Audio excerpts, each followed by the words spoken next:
Here in the Cherokee Nation, we rely on storytellers to pass on some of those oral traditions. But each storyteller has their own way of passing on that knowledge. Choogie Kingfisher has his own brand of storytelling infused with a little bit of Cherokee humor you won't find anywhere else.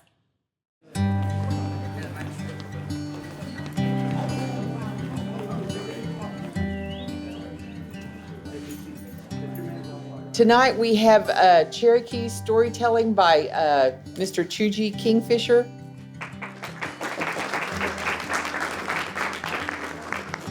How you guys doing? Good. As was mentioned, this is for OsiyoTV. When they approached me about this, man, I'm just a country boy. I laughed at him, but they need this light to get my good side. I kept telling them, I said, all the way around's good for me, you know. My name is Choogie Kingfisher. I'm a storyteller, was blessed with the title of Cherokee National Treasure. A storyteller in our language is translated out to be liar. We are embellishers.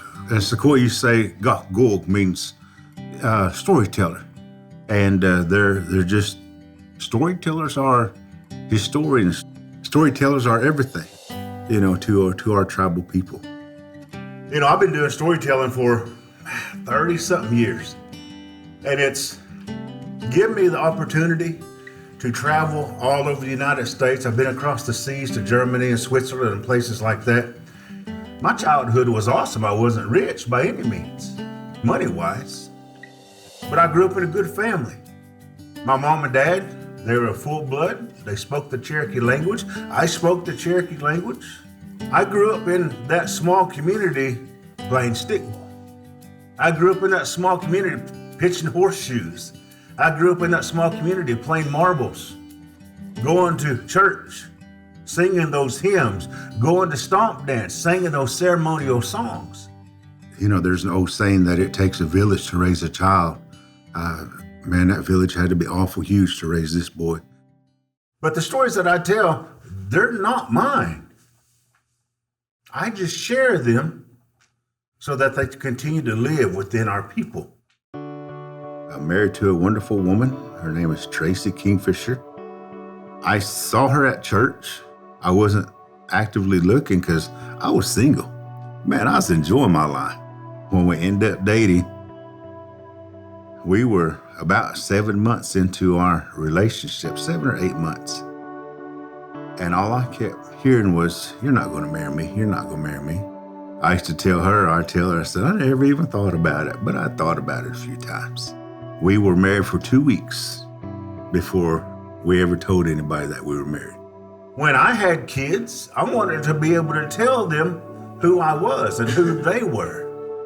I have 4 kids and 5 grandbabies. I try to teach them as much as I can, because I want them to know where they came from. I want them to know where their mama came from, where their families are from. I want them to know the stories that I know. When I came here last time, we told those scary stories. They weren't big and elaborate except for mine, because I'm a good liar. You see, times were different back when I was a kid. When I was a kid, it wasn't unusual to hear about shapeshifters. It wasn't unusual to hear about skillies or those scary things. I grew up in that small community called Rocky Ford. One day I was sitting at my aunt's house, sitting at the table. She came and she said, Choogie, aren't you supposed to be home before dark? I said, yes, I am. She said, it's getting dark outside. So I pushed myself away from the table, grabbed one last biscuit for the road and went running outside and jumped off the porch. I sat there at the edge of her yard and I looked down that dirt road that I had to travel, and I had never noticed this before. You see, on this side, the trees were tall and the limbs hung over the road this way. And on this side, there was a hillside and the trees hung over the road this way, and it made a tunnel. As I was looking down that tunnel, my aunt came out. She said, Choogie, you better hurry up and run home before those boogermans come out and get you. She didn't have to say that, it was dark. I stood there looking down that dirt road and said, golly, there's gotta be a boogerman in there somewhere. I started walking down that road and I was trying real hard not to think of those scary stories. But that's all that was coming in my mind. I stopped to take a breath. When I started walking, I could hear that gravel crunching underneath my feet, but I could also hear it crunching behind me. There was something walking behind me. All these noises on the side had disappeared. My heart was right here. Boy, if I could cough it up, I could have spit it out. And so I started walking a little bit faster. They started walking a little bit faster too. I started jogging just a little bit. They started jogging with me. I took off in a full sprint. Guess what? Boogermans can sprint too. Then I could hear it breathing.